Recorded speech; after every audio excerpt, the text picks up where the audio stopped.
सुप्रभात। ईश्वर में एक होना। ईश्वर में एक होना। जिंदगी का आदर्श ईश्वर से मिलकर एक हो जाना है।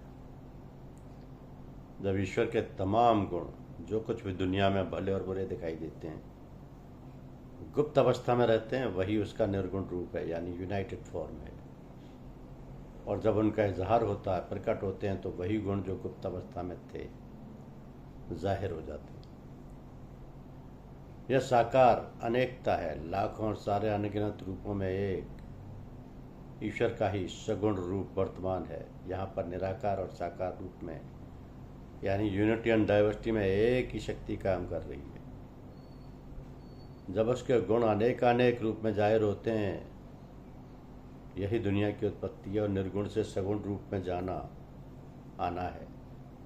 तमाम गुण जहाँ से निकले थे, जब वहीं समा जाते हैं, वही प्रलय है। हर एक प्राणी में जो भी दुनिया में मौजूद है या आएंगे, उस परमेश्वर का एक एक गुण विशेष रूप में मौजूद है, जो स्वाभाविक है। जैसे शेर में खूंखारी, सांप में गुस्सा, हिरन में रागों का प्रेम, भौरे में सुगंध पर आसक्ति, पतंगे में सोच, इत्यादि इत्यादि। और वह जीव जिंदगी में स्वाभाविक तौर पर उसी गुण की ओर झुकता है। थोड़ी देर के लिए दबाव या कोशिश से वह दबाया जा सकता है, लेकिन उसका स्वभाव ही ऐसा, इसलिए फिर उसी तरफ को लौटता है।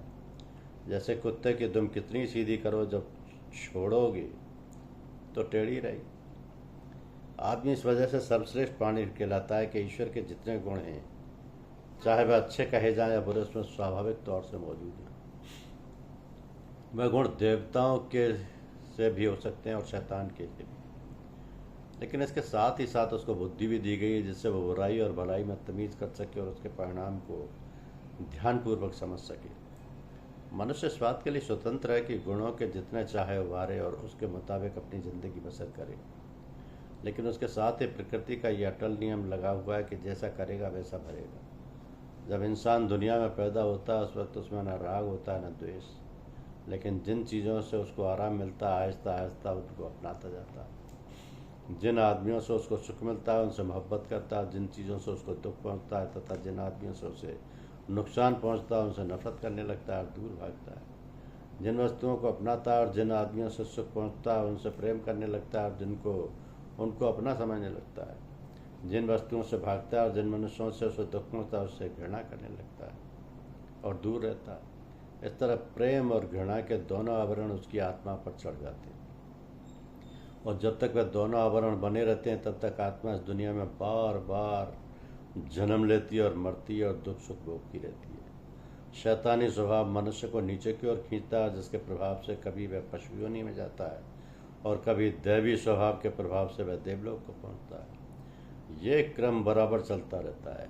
जब मनुष्य आवागमन के चक्कर से बहुत परेशान हो जाता है, तब उसकी इच्छा होती है कि मैं इस जंजाल से छूट जाऊं। जब उसकी इच्छा तीव्रता की सीमा को पहुंच जाती है, तब मालिक की रहम की शक्ति और दयालुता का गुण मनुष्य रूप में देहधारी गुरु के स्वरूप में प्रकट होता है। मनुष्य को तम, रज और सत तीनों गुणों से निकालकर आत्मा को साक्षात्कार करा देता है।